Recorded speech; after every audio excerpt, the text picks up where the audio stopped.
This is the Mind the Gap podcast, episode 4. Hello, I'm Dr. Brandon Pardekooper. And I am Pastor Matt Wozbinski. And this is Mind the Gap, a podcast designed to help ministry leaders like you fill the gap between your ministry training and your week-to-week experience. Hey, Matt, how's it going? It is going very well. I feel like spring is here. It's supposed to be warm. One of the things that we do at our church is we have yard signs, and we are officially breaking them out because it's supposed to be 60 degrees and the ground won't be frozen anymore. Nice. And so we're kind of excited about that because we're a mobile campus, and so it's kind of exciting to, when you're loading and unloading, for it not to be negative 50 degrees and snowing. So I'm excited that it is spring. How are you doing? I'm doing good. It's March, and so I'm super excited. You know, March has a lot of things going on. Spring break, we have St. Patty's Day. I don't know if you know it, but I'm Irish. And so St. Patty's Day is kind of a big deal for me. I feel like I knew that you were Irish, but then at the same time, like, my brain won't let that happen. So, because I know that, Irish. Well, exactly.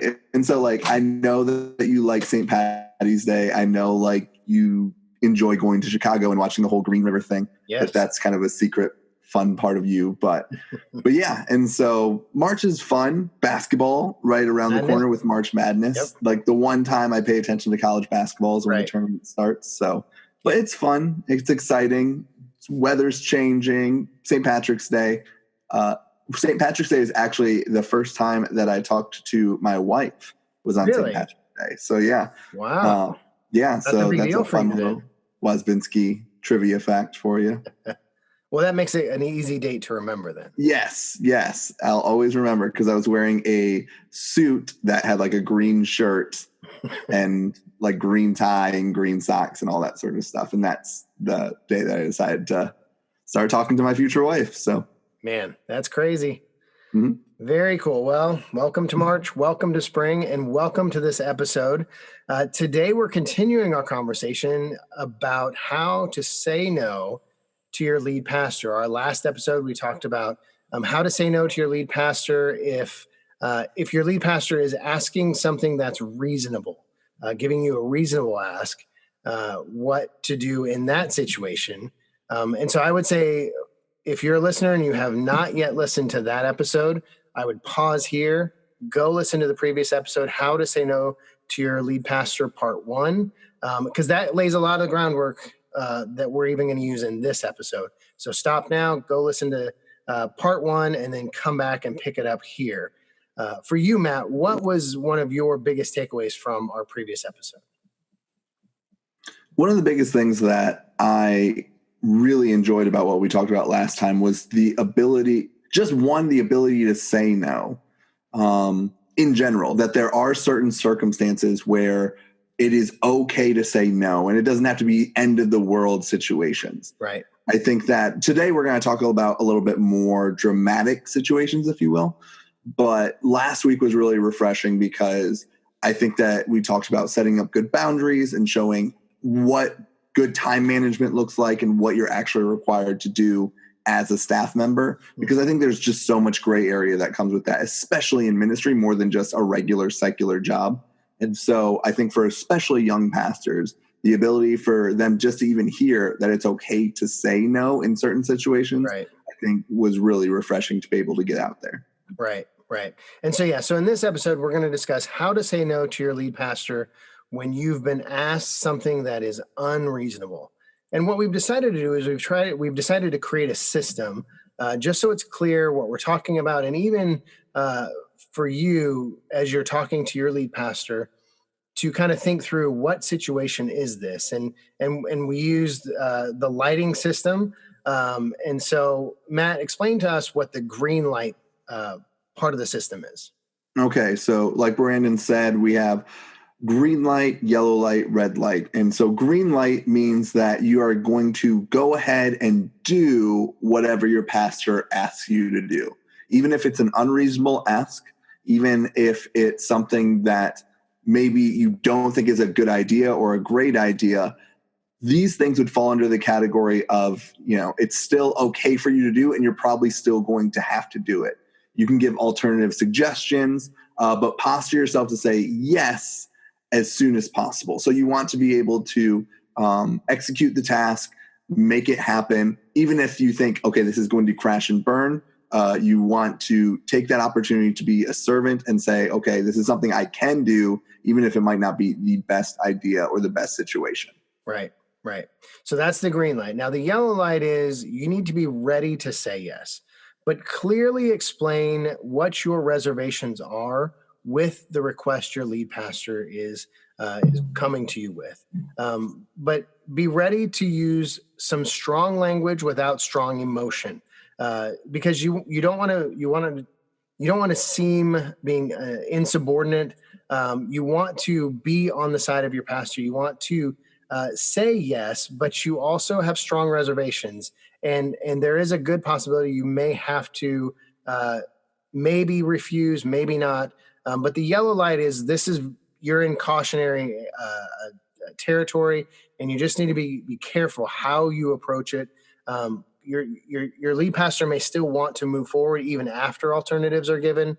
Then at that point, you need to gladly comply and champion the idea of your lead pastor as if it were your own.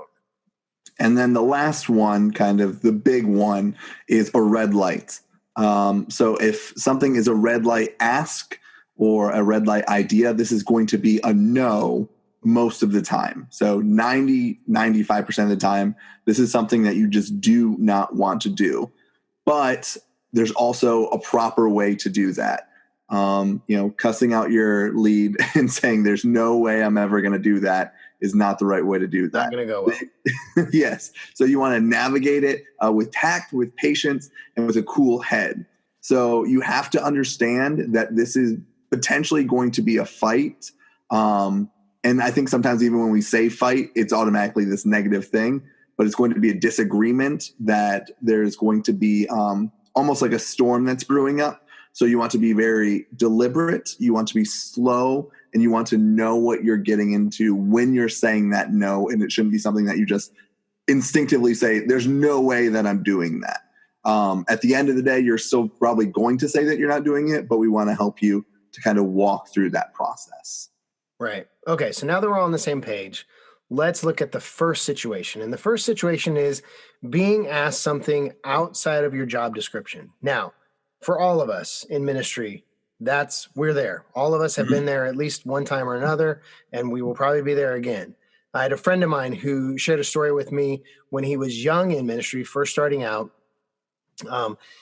The parking lot of the church was used by diesel trucks off and on, and what would happen is they would push the curb stops out of place. And so one day the pastor's wife came to him and asked him and the youth pastor to fix the curb stops. And what she wanted them to do was, my friend was supposed to hold this big piece of rebar in the hole of the curb stop, and the youth pastor was supposed to take this sledgehammer and try and hammer in the piece of rebar into the asphalt. Mm-hmm. And clearly both of them refused to do it. She was beside herself, couldn't understand why they felt like it was an unreasonable ask of her to have them do that. Clearly it's outside of their job description and incredibly dangerous. Mm-hmm. And I'm sure many of our listeners have the same or similar stories of just crazy things they've been asked to do outside of their job descriptions. And so we've all been there. We're going to be there again. But here's the thing. We have to be ready to tackle that. And that begins with the very beginning of when we're hired. At the very beginning, when we're hired, there's a job description. Hopefully there's a job description. Hopefully, fingers crossed. Right. If you're getting hired and you don't have a job description, that should be a red flag in itself. Maybe you ask for a job description, or maybe you move on to another open position, because getting hired with no job description is dangerous at best. And so in our last episode, we even talked about a job description. And a lot of times there's this little tagline at the bottom that goes something like, perform additional tasks requested by the lead pastor, or some sort of variation of it. A lot of times that will show up in a job description. And what I would encourage is, if you see that before you get hired, you see that little tagline at the bottom of the job description, do your best to negotiate clarity into that or negotiate it out completely. Just because in the best scenarios, that works out fine. Uh, but many of us have been in situations where that's not a great situation, because that little tagline means anything lead pastor asks you to do, you are obligated in your job description to do that. And so that can become pretty tricky. Yeah, and we always want to state that, you have a servant's heart and that you're willing to help out with whatever. So you're not coming into this process as almost a diva, or you have these lists of demands before you're even hired. But what you want to really specify is that, you can articulate that in a way that, hey, I want to do the best possible job for what you're hiring me for. And you want to communicate that you want to be on target with what they want the target to be. Mm-hmm. Because like we've said, there's always going to be stuff that pops up in ministry that just has to get done. And sometimes you're just the warm body that's closest. And so you just get pulled into it. But then that might not be the best use of your time or resources or talents. But we really want you to stress that line is a very, very tricky line. Yes. And so you just want to put some parameters and maybe some boundaries and guidelines on what your job specifically is. A very important thing, too, is throughout the entire process of you being hired, of interviewing, just keep records, just keep notes, whether that's through emails, whether that's through you just kind of writing things down, maybe in a journal or on Evernote, but just keep any form of communication that says, oh, yeah, we're not going to expect you to do this or that, because sometimes, one, that will kind of save you when that does arise. But then two, we've talked about how sometimes, not even in a negative way, but some lead pastors have a lot on their plate. And so they might not remember that 18 months ago, they specifically said that, oh, yeah, it's coordinator, or you're never going to have to drive the van to kids camp. That's 7 hours away both ways. No, but then once it's there and it's the week before camp and they say, hey, our volunteer person backed out and it's part of your job to do this because you're involved in family ministries. The more that you can just kind of have that stuff kind of locked down, one, it'll kind of refresh it in their brain. And then two, you can have something to fall back on. If you do have to have that tough conversation that said, hey, I'm willing to help maybe find someone else for this task or figure out a different solution. But I don't think that I'm going to be able to do that. Right. And most good lead pastors, they're not going to have an issue with this. Most good lead pastors, they're going to understand where you're coming from, because a lot of them have been in the same situation you are in previously when they were starting out. And so most good lead pastors are going to get that. They're going to work with you. They're going to find something that's that works for both parties. If you're in that negotiating phase and you're running into a lead pastor who is not okay with that, again, that should be a red flag, because any lead pastor who's going to come from more of a controlling or domineering leadership style, they're going to fight that request to remove that tagline at all. They will probably most likely not even entertain the idea of taking it out or changing it at all. And again, that should be a red flag for you in the negotiating process. Even if everything seems great about them, but they're unwilling to budge on that, that should be at least a moment of pause. Because if that's the case, you really need to ask yourself if this is the pastor that you want to work for. And so just be aware of that. And communicate to your lead pastor why you don't feel like what you're being asked to do, why you shouldn't be doing it. Again, like our previous episode, we talked about when you lack the talent or the resources to do what your lead pastor is asking you to do. Don't be afraid to communicate that to your lead pastor. They're coming to you with an unreasonable ask, and you just tell them, this is just not something that's in my wheelhouse. It's not something that I'm going to do well. Communicate that clearly, confidently, and as much as you can without emotion. Some of us, as pastors, we're very passionate and we're very charged personalities. And we can sometimes come too hard, too fast, and it puts our lead pastor on his heels a little bit and immediately gets that defensive back and forth going.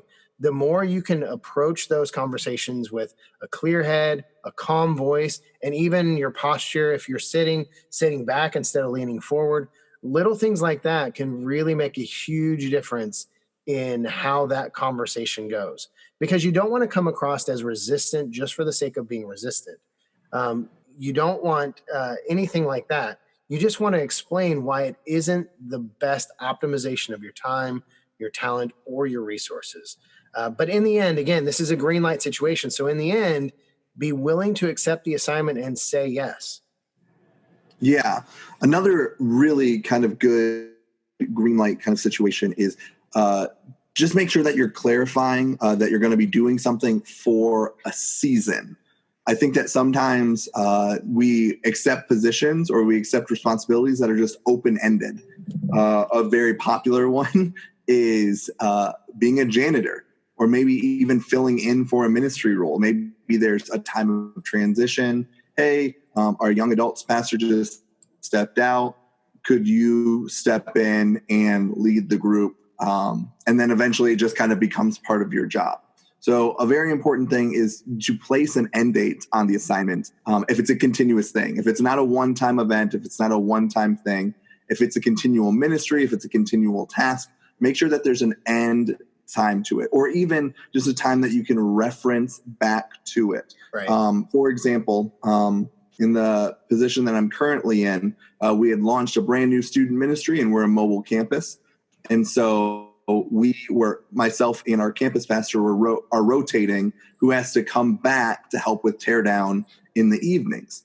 And so we had set the deadline of, okay, we're going to do this sort of schedule until the end of the year, the end of 2019. And then we came back together and evaluated, how is this going? Do we need more leaders? Do we need to continue this?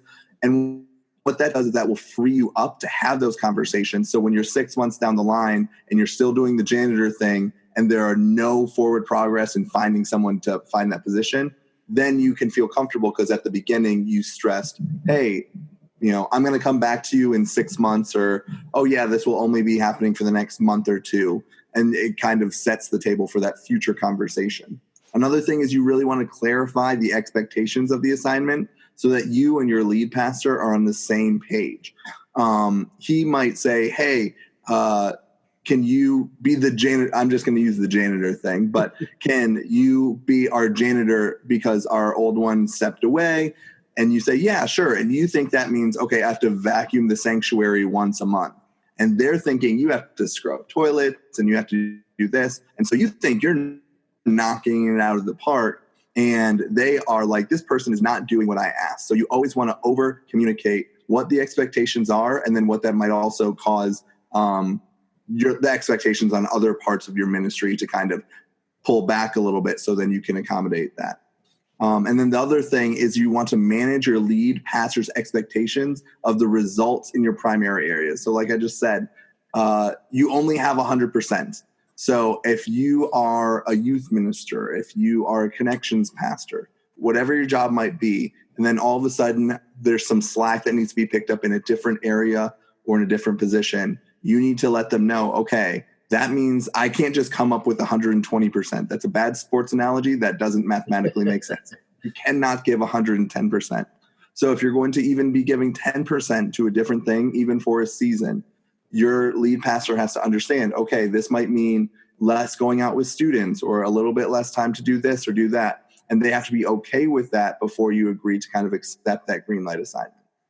So that is definitely something. Just communicate.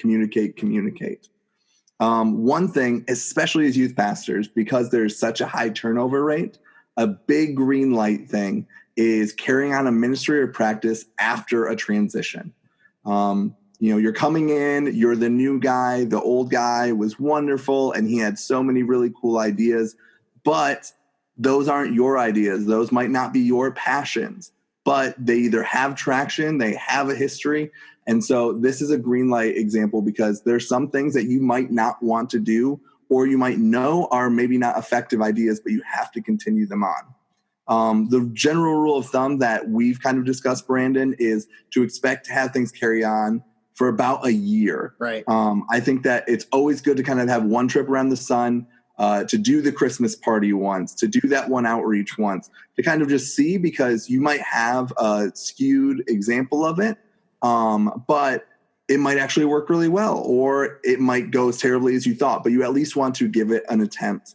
But that entire time, just because you're doing it for a year, you should be putting a plan together for change, and then just be patient with it.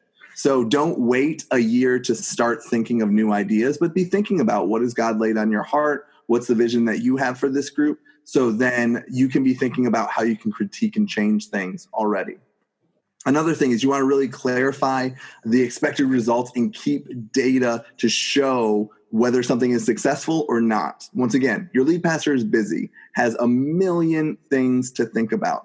And so they might ask you to continue to do something because they think that it's been successful. They think that it's something that maybe is bringing in a lot of students. They think that it's something that, is really beloved. But if you can come back to them and say, hey, last year we did the, spring retreat, and I know that you did that for the past 10 years, but, we went after it 100% and only 5 people came to it.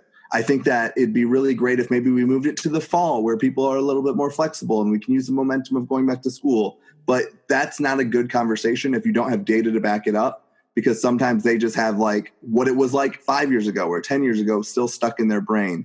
So the more that you can track that data, the more that you'll be able to kind of have a constructive conversation about that. The big thing, and this is something that I have failed at several times, is don't be married to your ministry practices. So what works in one area won't always work in another area. One that I actually just experienced recently was when I was in Iowa in a youth ministry. They had something called Shack and Yak, which I thought was a super lame idea. Like, I just didn't think, I had never seen it done effectively. I'd seen it done poorly, not necessarily there, but just in other ministries.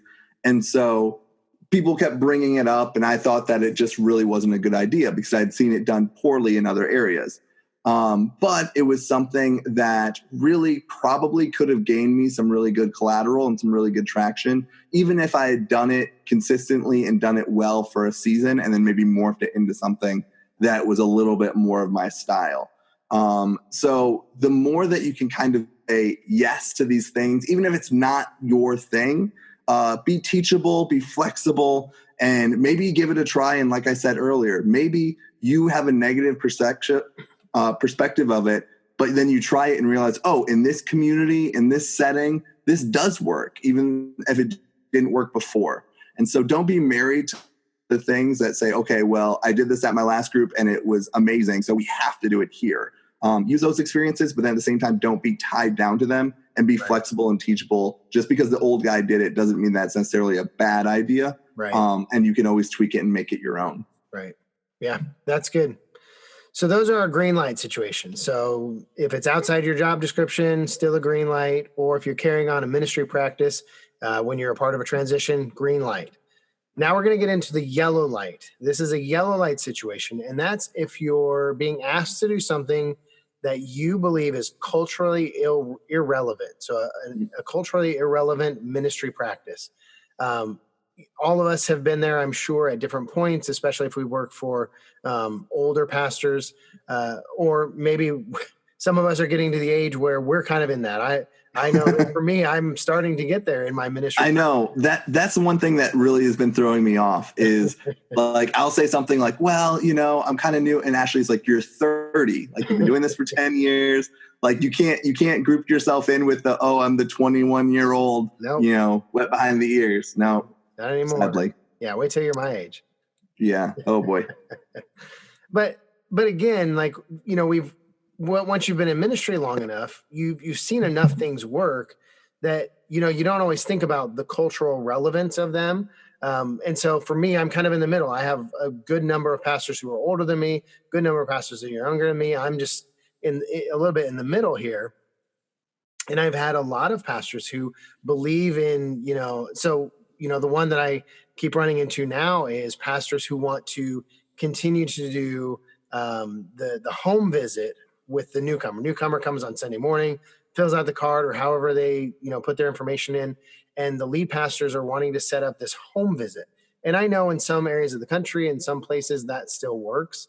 And a lot of it's how you do it. But for the large majority, most people don't like random people showing up at their door knocking because, I mean, if somebody is knocking on my door, I know my first assumption is either they're selling me something or they're a cult. So I'm not going to my door most of the time because I don't know who it is, and people don't just drop by anymore like they did. Yeah, I don't want to have to put on pants. Right. I'm home. Why do I need? Now you're making me put on pants. This is just becoming work. Right.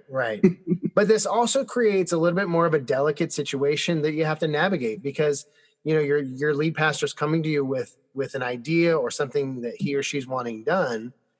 And in your mind, especially if you're on the younger side of things, you're thinking this is something that, it might have worked 20 or 30 years ago, but it's not going to work or it doesn't work anymore. And so how do you navigate that? How do you walk your pastor through and maybe culturally advance your pastor into the current age?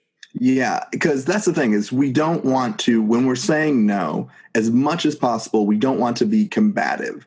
We don't want to just say no for the sake of saying no or, oh, that's lame, that's not cool, that'll never work.